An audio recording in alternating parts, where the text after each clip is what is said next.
Heart sprinkle.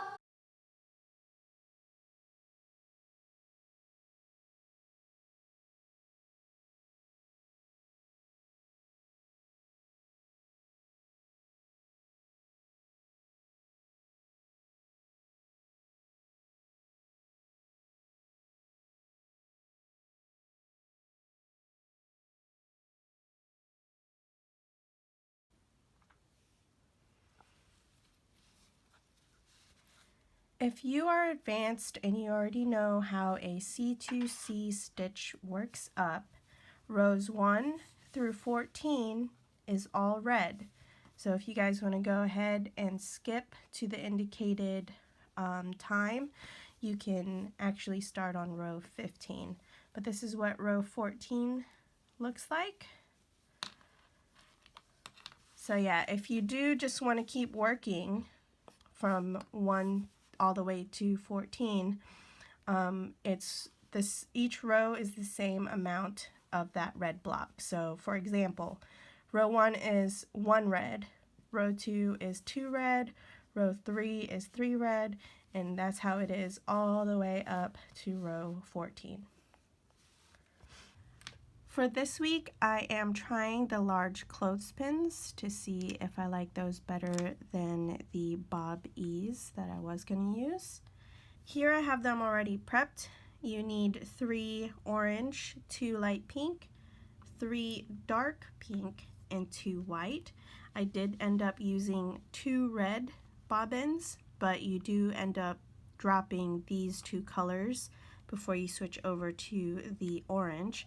So if you only have 10 bobbins, you can get away with it, because when you stop using these, you can switch it over to the orange. Some of you have asked me how many bobbins and how much yarn I need to have ready.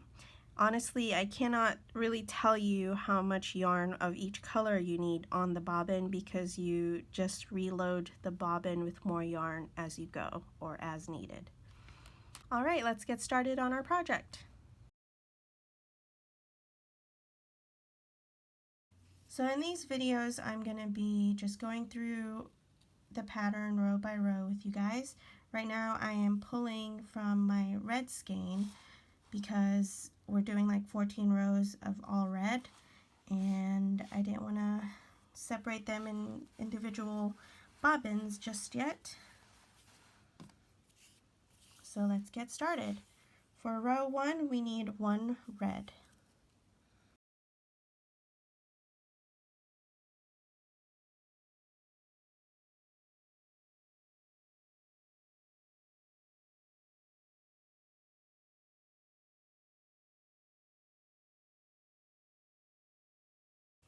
Row 2 is 2 red.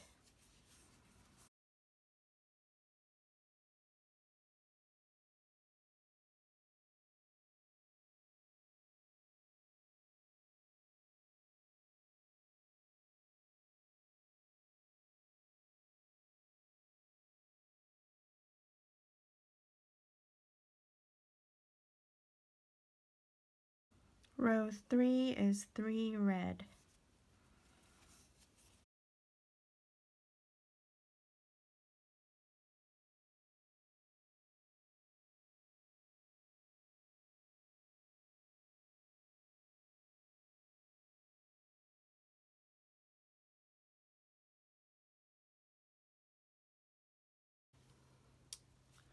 Row 4 is 4 red.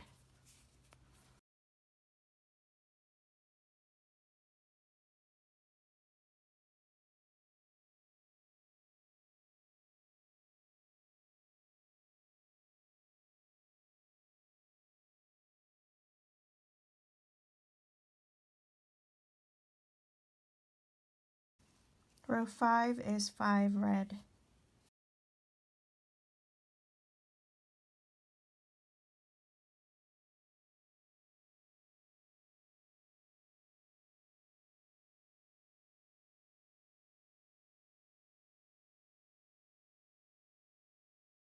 Row 6 is 6 red.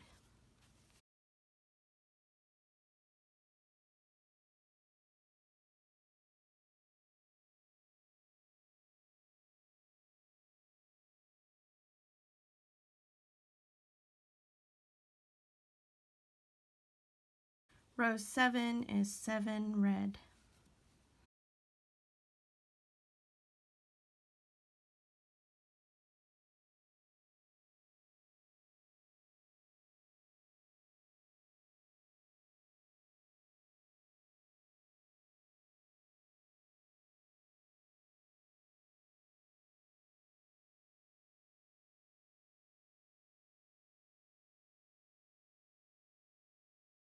Row 8 is 8 red.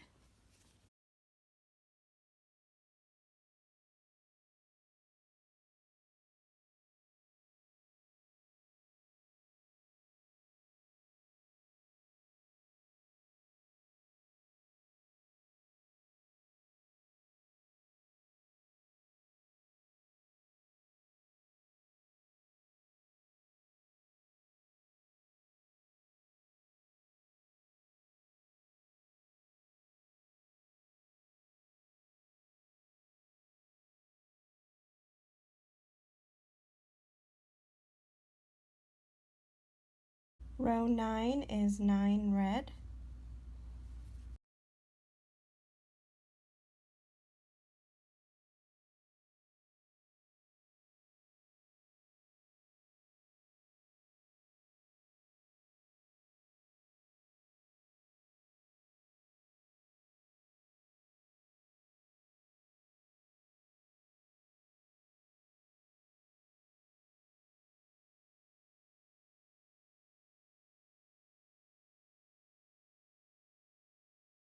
Row 10 is 10 red.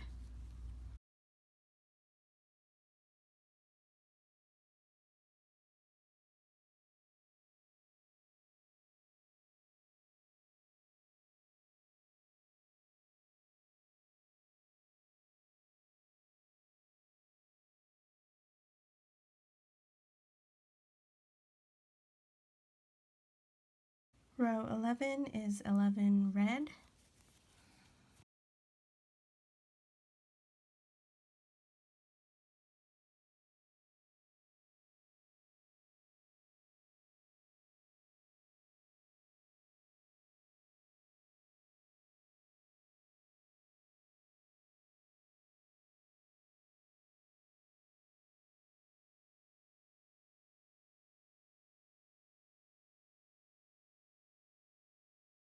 On row 12, you will have 12 red.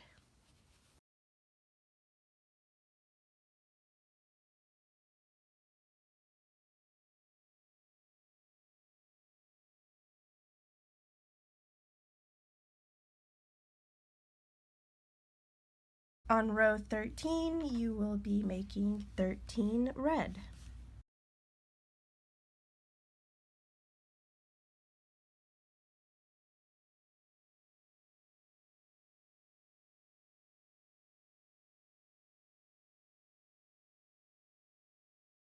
Row 14 is 14 red.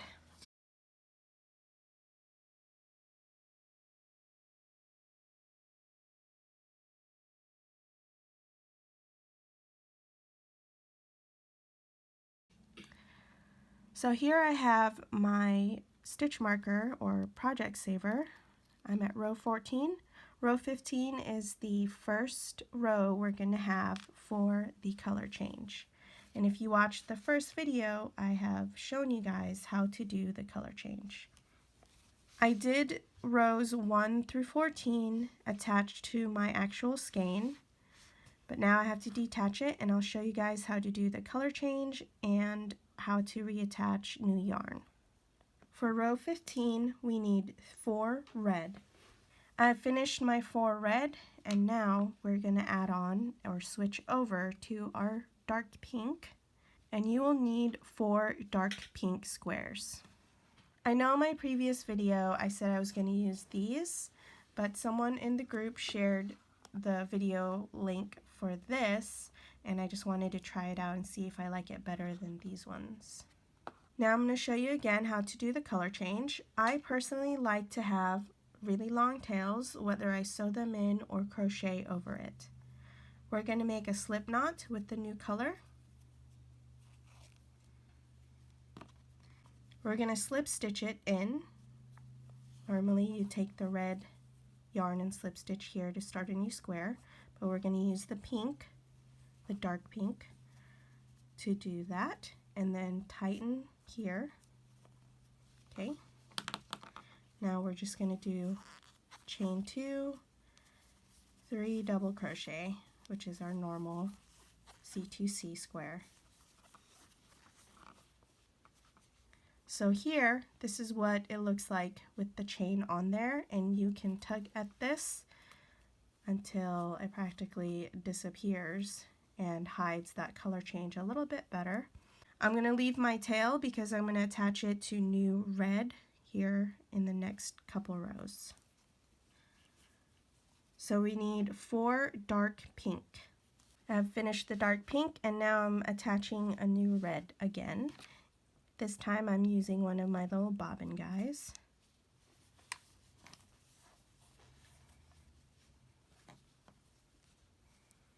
Don't forget to pull that. You will need 7 red to finish row 15. Now we are on row 16. You will need 6 red. So I wasn't sure how much yarn I can put on these. I already have to attach new yarn again, but I did notice that if I went past this point and wrapped my yarn around too tight, it was hard to open. So just keep that in mind when you are winding up your bobbins. Alright guys, now I'm attaching more yarn to my current yarn, and I wanted to show you how I do that using the magic knot method. Take your yarn tails and face them this way. We're gonna put a knot here with this string.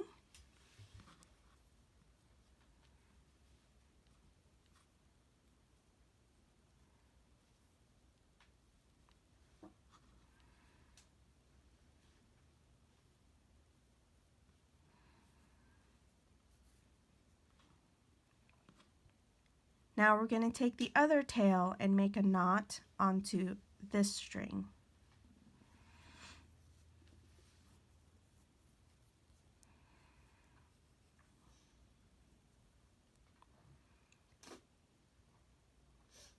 Tighten the knot just a little bit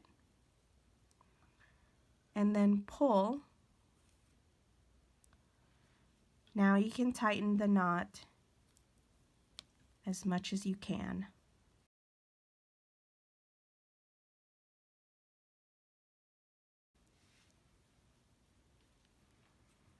I like to leave only this much or smaller for the tails and cut it off down to the knot.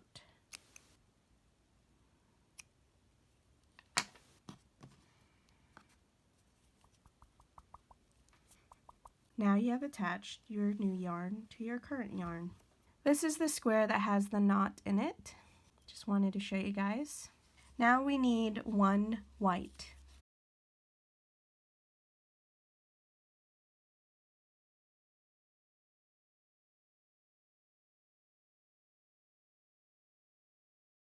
One dark pink.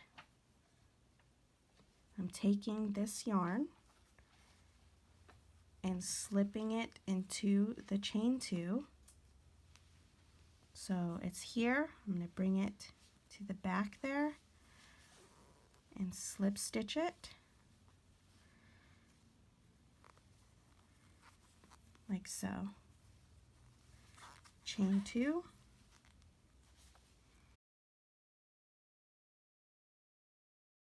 Don't forget to pull your white tail. 3 light pink and 5 red. Row 17, you need 5 red, 1 dark pink,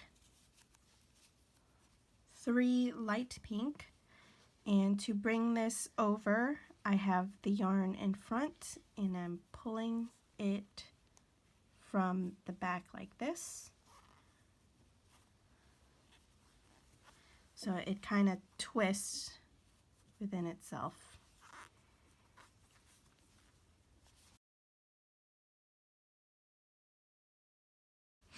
one dark pink, and we're gonna again bring it over to the back and slip stitch it through like that. I do suggest you don't do it too tight because then you'll get this. Just loose enough to just lay on top as if it was part of this square. One white,